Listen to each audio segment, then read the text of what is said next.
Okay, let me tell you this. I think you're going to want to buy this gun from this review. Be forewarned.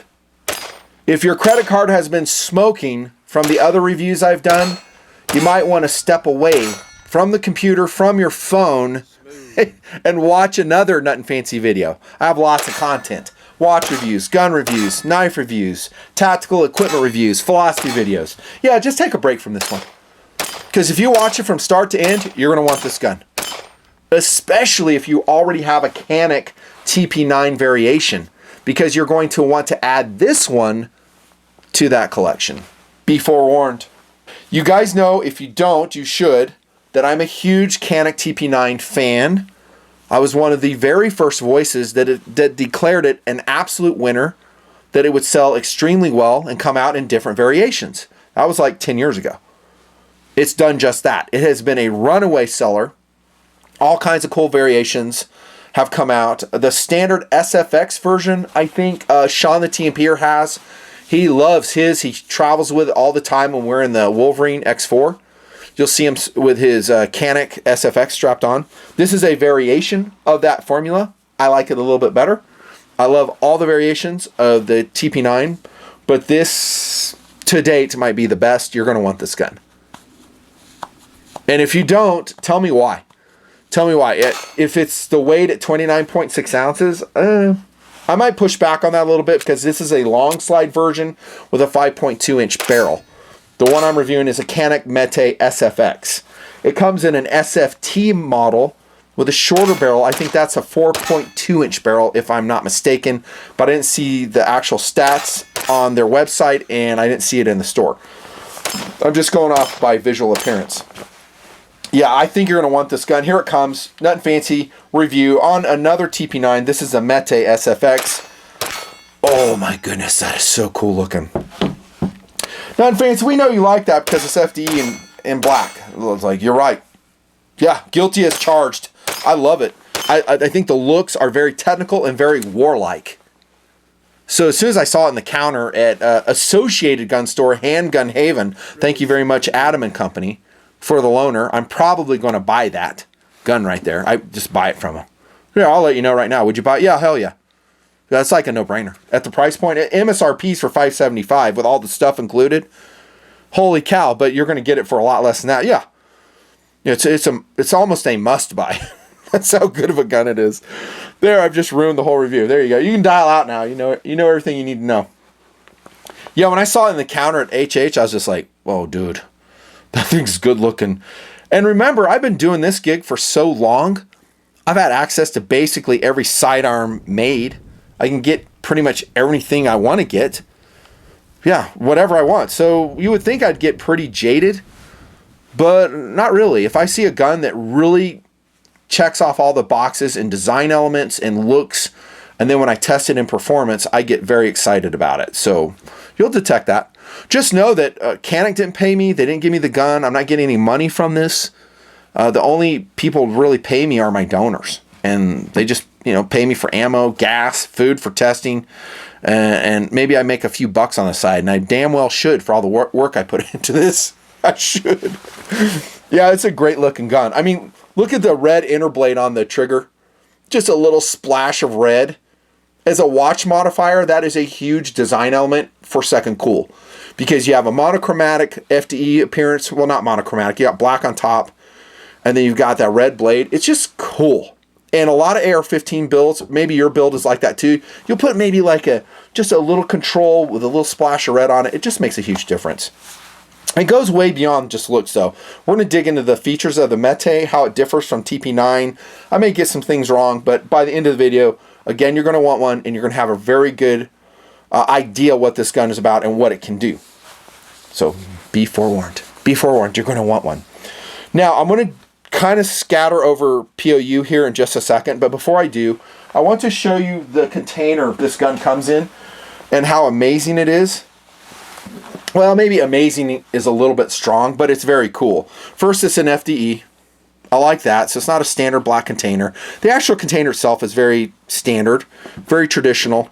But the stuff that comes in it is very high value. and it reminds you of a Springfield XD XDM series.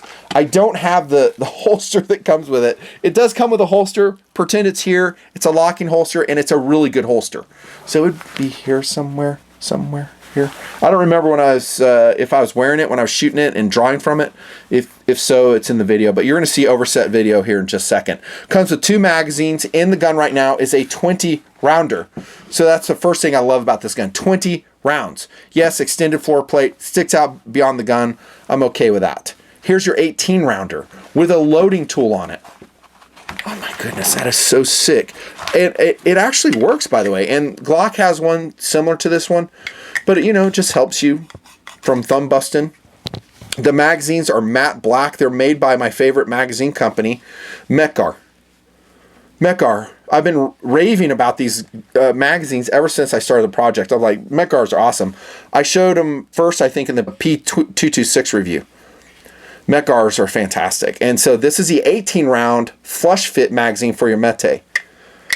So you have that. That's kind of cool. And I think you can source these magazines readily, even with all the crap that's going on.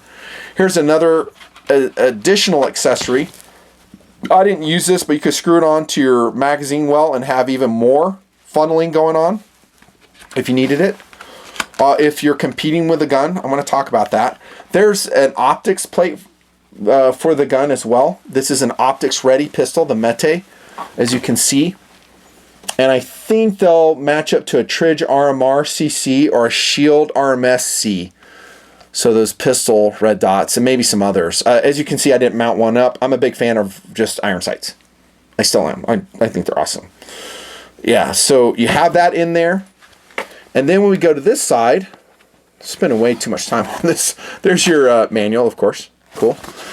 But this is cool. I'm going to have to reverse it because I want to show this to you.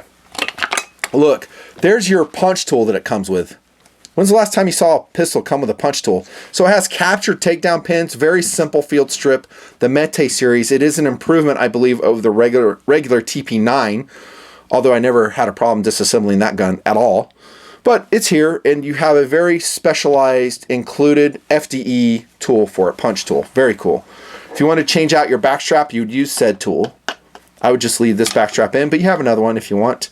And then this is a multi-purpose driver set. Can you believe it?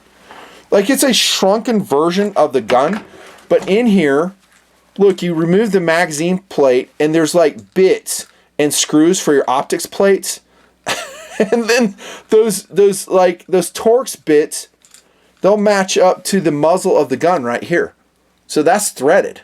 So this isn't just, for your keychain to look cool. This is a functional tool that goes with your METE. That's damn cool, man. Yeah, it's fun too. You can run around the house playing guns if you want with this one. Now, I think Taurus, the GX4, has a shrunken copy that's included in their gun too. So it might be becoming an industry trend to do that. I think it's fun. If someone sees that little tiny gun, it's going to be a conversation piece, and then you can tell them about how awesome your METE is and what it is. So you have a cleaning rod, cleaning brush, and probably some other stuff I forgot about in there. Yeah, it's pretty awesome. So high value, you're getting 2 magazines, a loading tool, punch set, driver set, holster. Dude, the METE is high value. On we go to POU. Now, they're calling it the METE, like I'm saying. What exactly does that stand for? Don't know, don't care. But I think it should be called maybe the TMEG. The Tactical Multiple Engagement Gun, or maybe the MEP, the Multiple Engagement Pistol. The reason I'm saying this, I'm kind of kidding around, but I'm kind of not kidding around.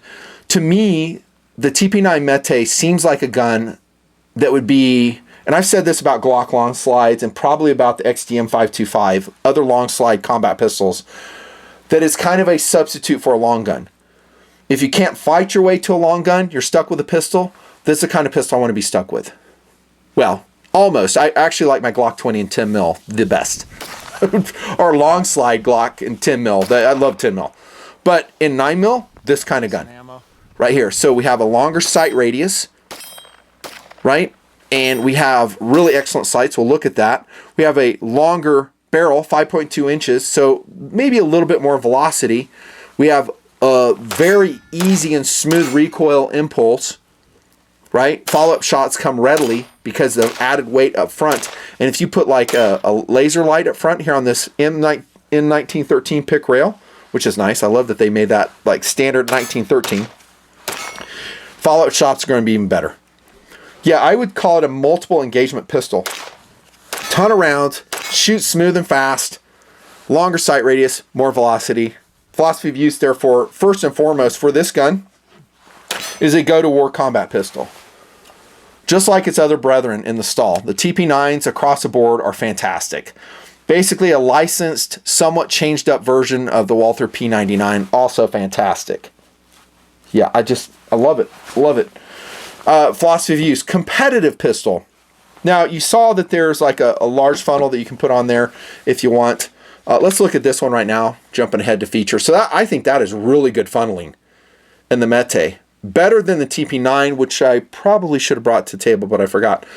But yeah, that's fantastic. I don't think I need more than that. Maybe a competitor does where microseconds count. And you can see the attachment point there, probably for that funnel. Using that mini pistol to attach it if you wanted to. It has adjustability in the sights in the form of windage. Like you can, loosen that screw up, adjust your rear sight, but they're not fully adjustable rear sights. It really seems to me that Canik is marketing the METE as a tactical pistol, not really a competitive pistol, like the regular SFX, if I'm remembering right, is. Like Sean's pistol. It seems like it's set and meant for competition. I could be wrong. Now, could you compete with this gun? Absolutely. If the class of that you're competing in allows this formulation, these type of sights, this barrel length, the chambering, all that stuff, you bet. It'd be great. I'm not positive that a lot of competitors would like fully adjustable sights, so they can really zero on their load, especially as they make changes in velocity. Most of them hand load. Yeah, philosophy of use, home defense, absolutely. Bug out kit pistol, absolutely not. It's too heavy at 29.6 ounces. But it is a long slide. 29.6 ounces isn't like super duper light. Super duper light is a Glock 17 to me. So that's what, 24.3 ounces, something insane like that. Yeah, that's like my LBE choice. I don't know if this would be my first LBE choice, but again, if I'm like limited to a pistol, I would not feel underarmed with a Canik METE and 9mm. I wouldn't. Philosophy of use, a collectability, yes, and I mentioned this, if you have a TP9 already, I bet you're going to want to add this one to your collection. I bet you will. You'll go, oh man, that's cool. I just got to own it. I know, we're weird that way. Dudes are that way. We're like that way with watches. Right? Sorry, I got to get a drink. Yeah, with watches, I have a Citizen Eco Drive Chandler on my wrist in blue with a NATO strap that I put on it, which apparently is too wide. Too wide for the watch, but whatever. Works. Yeah, this is a cool watch. Value watch. I'll put a link to this below. Yeah, we're that way with everything. We're like, I love that. I want a different color of the same thing I already own. We do that with knives all the time. I do. Philosophy of use done. I got to get to features so this doesn't go on forever. Okay, a lot of different things about this gun which are not readily apparent by looking at it. Let me start with exterior, okay? The looks are fantastic. We established that. I think this slide is actually Tenifer. So what Glock used to use. Tenifer. It's said on their website that they're using either Cerakote and they're using Tenifer. This strikes me as Tenifer in this particular pistol. Tenifer is fantastic. It actually changes the hardness of the slide. It wears forever. My 1989 Glock 19 is still wearing great, and it's Tenifer coated. You guys know that coating by now, right? Now, some may be completely coated in Cerakote. The one TP9 I reviewed probably about 4 years ago was Cerakoted, and that's been a very durable coat job they did, and it looks fantastic. So my point in saying this is no matter which finish you get, whether it's Tenifer or Cerakote, you're A-okay. I wouldn't even worry about it. The frame, of course, is molded in that color, so it's not coated, which is good. That means this awesome stippling right here, by the way, is high traction. Love the stippling on the METE. It's fantastic. It's a current industry standard, I'll call it now. It's on the Smith & Wessons, it's on the Tauruses, it's on the SIGs. And it's here too. It's fantastic. I don't think you need to do anything to your grip to give it more traction. I do wish, as I often say, that it would go over the entire grip. That would be great, but I can handle it. And this back strap that's on it right now fits my hand perfectly. Very ergonomic, by the way. Very ergonomic. It's that standard Walther P99 grip that we just love. Exterior-wise. Okay, you got the long slide release, ambidextrous, by the way. This is a great lefty pistol, dudes, because you can swap out the very excellent magazine release, square serrated button, and there's other variations that I think they're included in the kit that you can swap out. Forgot to show you those. I think so. I know the other SFX have that too. And you can swap this to the right side if you're a lefty. Probably with that cool tool I showed you. Yes. Exterior of the gun. There's your takedown lever right there. We're not doing it for time. And simple takedown. Simple, just as you would expect. Slide serrations right here. Forward and aft. Cool. I mean, I use these once in a while, but not too much. I'm usually back here. I think most of you guys are too. Ventilated rib here. They're probably doing that to reduce the reciprocating mass on this long slide since it's only a 9mm. You'll see that a lot. So they'll either cut out something here to get rid of metal and mass. Canik opted to do the ventilation, which looks cool. Kind of science fiction. I like it. Awesome. We've got some Glock style milling right here. Just a rounding of this radius towards the muzzle. This is a cold hammer forged barrel. If I remember, I think it's made by METE, M-K-E-K, makes their barrels for them. I didn't measure the thickness, but it's nice and thick. This is a decent, super high quality barrel on the Canik METE. Steel guide rod. Same recoil spring we saw last time. Notice there's no reflections on the top of the slide. That's totally awesome. And then that takes us to the sights, which are nearly totally awesome. They're not tritium. So if you guys are sad about that, you'll go, oh my gosh, not tritium. Here's my take on it.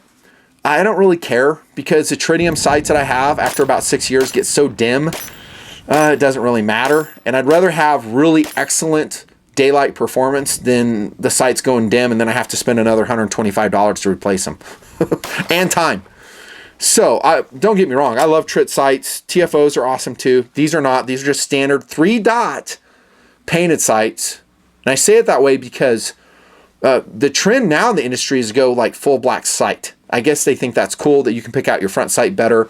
There's some schools of thought, schools of training that say that's what you want your sights to do so you don't get confusion, misaligning your sights. I just think that's a bunch of crap. I like 3-dot sights or a white outline in the rear. That's what you have here. And I noticed that they reduce the amount of air that the front sight blade has when it's nestled in that rear sight. You can't tell now because I'm really close to the camera, but at arm's length, it's perfect. It's just the right amount of air, and it's way better than the old Walther PPQ. So the Walther PPQ is awesome. I love it, but a lot of air in the standard sights, although I think I retrofitted these ones. These are, speak of the devil, trit sights that I put on there. So metal sights, do you notice this angled ledge right here that's serrated? That's kind of a tactical thing, right? If you want to know if a gun is focused towards tactical use or competitive use, look at the sights. That's like a ledge, a cocking ledge, and it's serrated to reduce reflection. All metal sights, no plastic here. So I would say the sights are fantastic. I would not replace them. Mentioned this already, the M1913 rail to outfit whatever you want on there. I think the dust cover is adequately strong to do so without inducing jams. I did not test that though. I didn't put like, I don't know, like a balder on there or something. I probably should have, but I want to get this review out sooner rather than later. Lightning cut right here, no doubt, on the other side. Let's go to this side. Big old extractor, just like we see in the entire TP9 series. Optics ready. Again, I left it on. Easy enough to outfit a red dot. I think most of you guys will do just that. You'll outfit a red dot. I think there's a loaded chamber indicator. It rises when there's a round in there. Just a little bit. I should have had a dummy round to demo it, but I forgot. And this loaded chamber indicator. Not loaded chamber, but a striker status indicator. So right now it's cocked. We'll do a safety check, safe direction. Now it's uncocked. Really cool. I like that. Now, this is funny. I was railing on Ruger because they put safety warnings on their gun, but they put it like milled across the slide. This Canik, made in Turkey, has the same thing, but look at how small and conspicuous it is. It just says, hey, read the manual, and by the way, it doesn't have a firing pin, I'm sorry, a magazine safety. It will fire without the magazine. I like that. I mean, I can deal with that. Then a little tiny made in Turkey. Little tiny. That's so unobnoxious. I can deal with that. I like it. There's your ambidextrous takedown lever. I think I mentioned that. And then the trigger guard is fantastic. Oh my gosh, look at that. Squared in the front. Oh my gosh, it's so awesome. I love this trigger guard. And then it has a different shape, as I recall, than the regular TP9. It's kind of indented here. I think they call this a double undercut trigger guard. So you can get really high with your grip on your METE. It's deeper than some of the other pistols I've reviewed, maybe the deepest yet, and I really like it. I like it. And I like the whole trigger guard. I like that it's big enough for gloves, obviously. I like that it's squared in the front. It's undercut. Has kind of this unusual, not milling, but casting right here. I just like it. Great trigger guard. And the trigger, of course, is fantastic.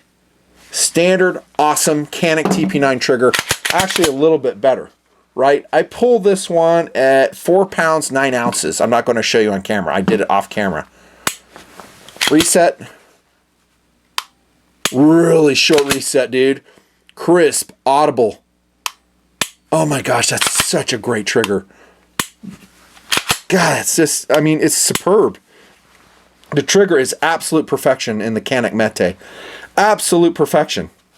Really excellent trigger. Looks like a Glock trigger, right? So it kind of has the serrations. At least that variation of Glock trigger. They have smooth-faced ones too. And kind of the same paddle in safety as before, which I prefer. That way we don't have any external safeties. Magazine button again, perfection. Square, serrated, easy to access, sticks out just the right amount. Yeah, I'm excited about this pistol. I admit it. It's fantastic. This gun is awesome. Magazine well once again. And then we get to how it's shot. How about this? Perfect. No jams, no stoppages.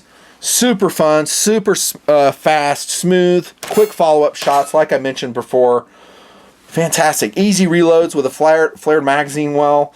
Great sights. Perfect trigger once again. 18, 20 round mag, so you're shooting a long time without reloading. And here's your accuracy of the Canik METE. Let's call it the multiple engagement pistol. This is at 10 yards in the desert, y'all. 10 yards, standing. Good group. That's not a bad group. That's good group. And I said all superb, FMJ, and jacket hollow point. Look at that group.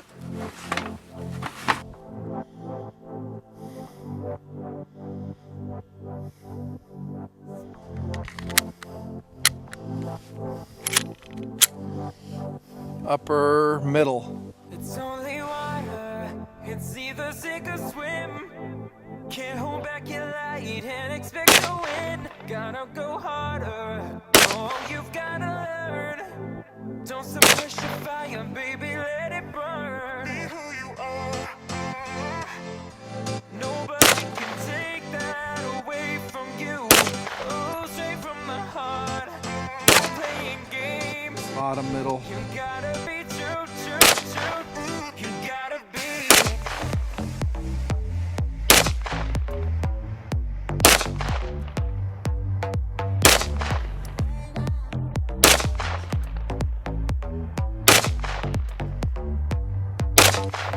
Cause you're human. Sometimes it's gonna hurt, baby. Just let your tears fall down.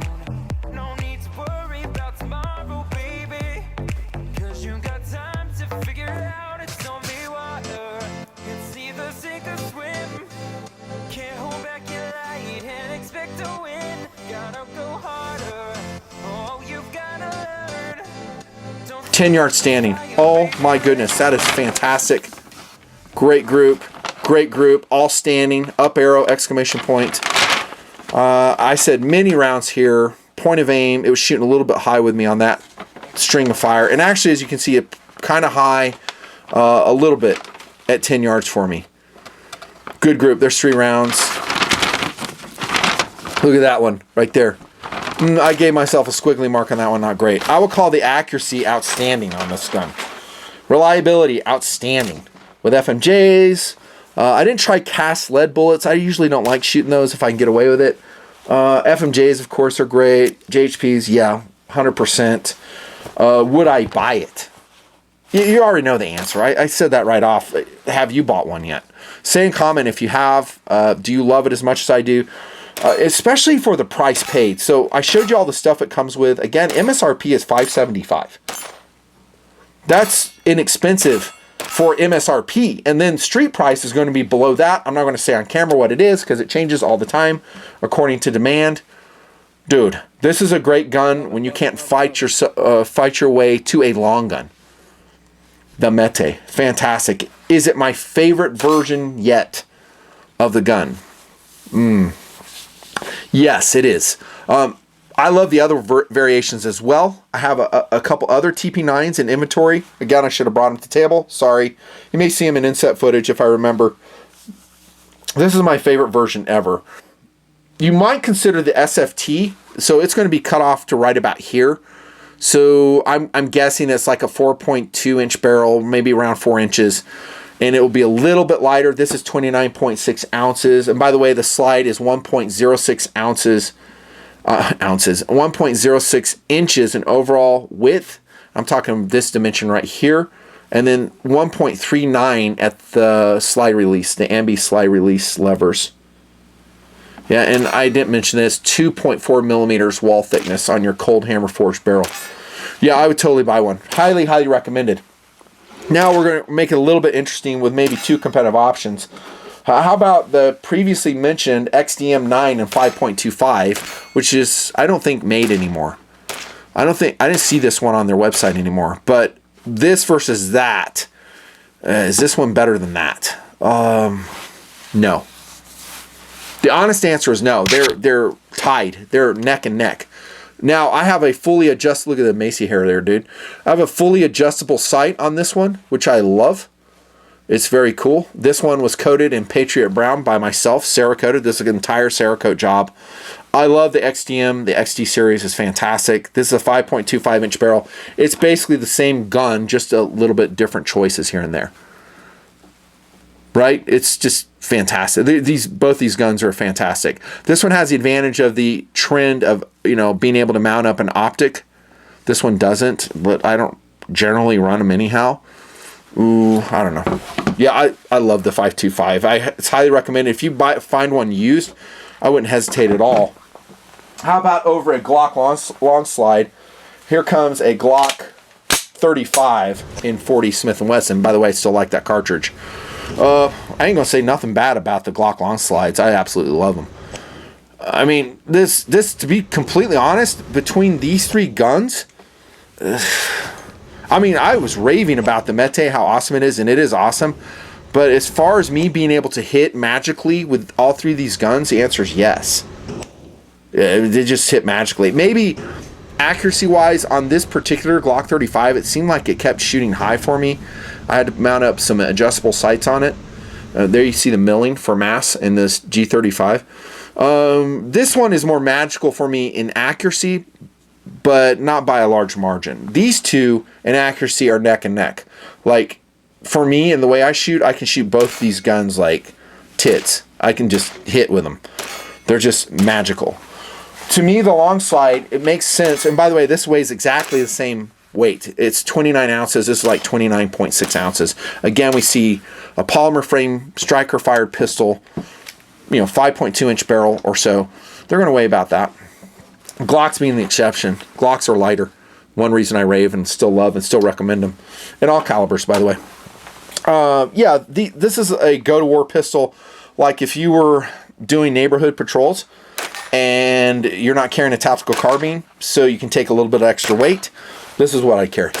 So it'd be a long slide of some sort. G35, G34, Canik METE, long slide of a PPQ, also amazing. I've reviewed that. Go look that one up. XDM 9525, something like that. Yeah, multiple tactical engagement pistol. Fantastic. I just love this gun. I think you're going to want it. It's fantastic, especially for the price. The cool accessories you get, very generous accessories. 2 mags, Metgar mags, 18 and 20 rounders. Fantastic. Funneled, super reliable. perfect trigger. I mean, have I ever said that before? A perfect trigger? I don't think I have. Yeah, it's perfect trigger. The Tennifer and Cerakote, fantastic. Highly, highly recommended. Yeah, I got to wrap this up. I'm just making a fool of myself at this point. By the way, this is a beat up Rat 1 that I coated in 2012. Look at how beat up that sucker is. Still going strong. Wearing a Nut and Fancy edge that probably needs to be touched up slightly. But look at that, glistening, that OS 8. Look at how thump that thing is. This is how I want your guns to look, and your knives, and your watches. I want them to look just like this. Full on Boba Fett. This is a Flash AT, the new SOG. I love the Flash AT, it's fantastic. Deep carry, TMP blue. Look at that blue. Perfect jimping. I got some skateboard tape on it. Of course, we got the paramilitary. Fantastic. Oh my gosh. This one is in the discontinued purple, I think, S110. Might still be available. I'll put some links to this stuff below if they're available. And again, wear and tear. Makes me happy. Thank you so much for being a donor, keeping the project cranking. Here's another great go-to-war worthy combat handgun for your systems, Nut and Fancy.